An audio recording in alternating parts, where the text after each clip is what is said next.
안녕하세요. 이혜경입니다. 오늘은 열왕기상 11장입니다. 솔로몬 왕은 여자에 집착했다. 로 말씀이 시작되어서 솔로몬의 죽음까지 이어지는 장입니다. 솔로몬 왕에 대해서는 대략적으로 다들 알고 계실 텐데요. 두 여인이 한 아이를 가지고 싸우자 그러면은 아이를 반으로 쪼개서 나눠줘라고 했던 솔로몬의 지혜의 판결. 백성들을 잘 다스릴 수 있는 지혜를 달라고 하나님께 구했던 왕. 그리고 하나님을 위한 성전을 처음 지은 왕이죠. 다윗이 짓고 싶었지만 짓지 못했던 그 성전을 바로 솔로몬이 지었었잖아요.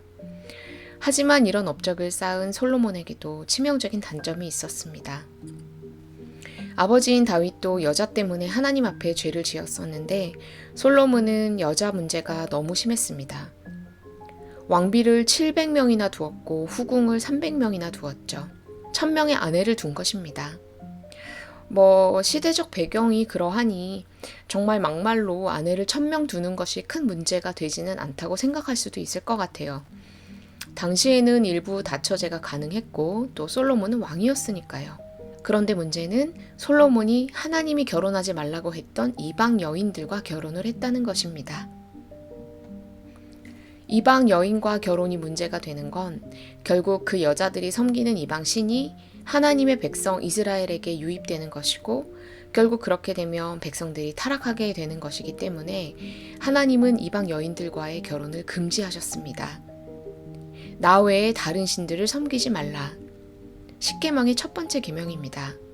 하지만 솔로몬은 수많은 이방 여성들과의 결혼으로 인해 그 계명을 어기게 됩니다. 바로 첫 번째 계명을요. 오늘의 말씀입니다. 열왕기상 11장 10절. 이 일에 대하여 명하사 다른 신을 좇지 말라 하셨으나 저가 여호와의 명령을 지키지 않았으므로.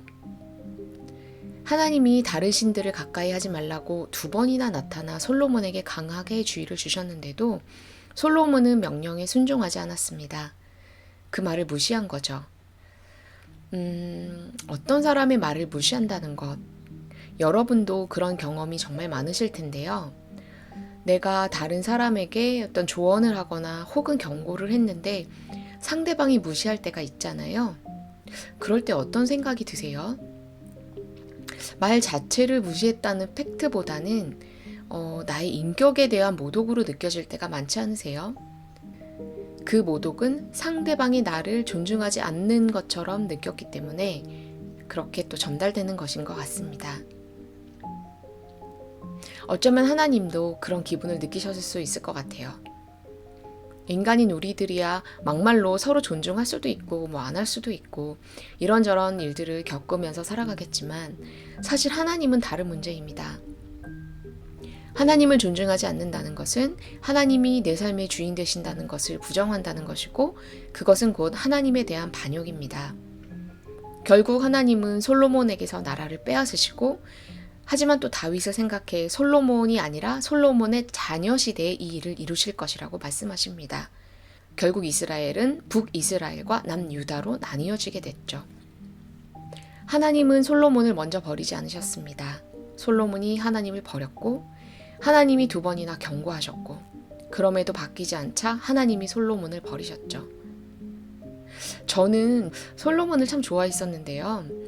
그가 문제를 일으킨 왕이긴 했지만 그의 지혜가 참 부러웠고 나중에 천국에 가서 만나면 그 솔로몬 왕의 지혜로운 이야기를 많이 들어보고 싶다 이런 생각을 늘 했었거든요. 근데 오늘 찬찬히 성경을 다시 읽어보면서 문득 든 생각이 솔로몬이 천국에 있을까? 하는 질문이었습니다. 하나님을 경외하고 하나님 성전을 지은 최초의 왕이었지만 결국 하나님을 배신하고 우상숭배에 찌들어 말년을 보냈잖아요. 아버지 다윗은 하나님이 경고하셨을 때 곧바로 회개하고 하나님께 용서를 구했지만 솔로몬은 경고를 2번씩이나 무시하고 하나님을 배신했습니다. 다윗은 지금까지도 하나님의 합한 자라는 타이틀을 지니고 우리들에게 알려져 있지만 솔로몬은 똑똑했지만 여자 때문에 망한 왕이라는 오명을 쓰게 되었습니다. 세상의 모든 지혜를 깨닫고 지상 최고의 헌인이라는 타이틀을 얻고 또 잠언과 아가서 같은 주옥 같은 글들을 써내려갔지만 어쩌면 우리는 천국에 가서도 솔로몬을 만나지 못할 수도 있다는 생각이 들었습니다.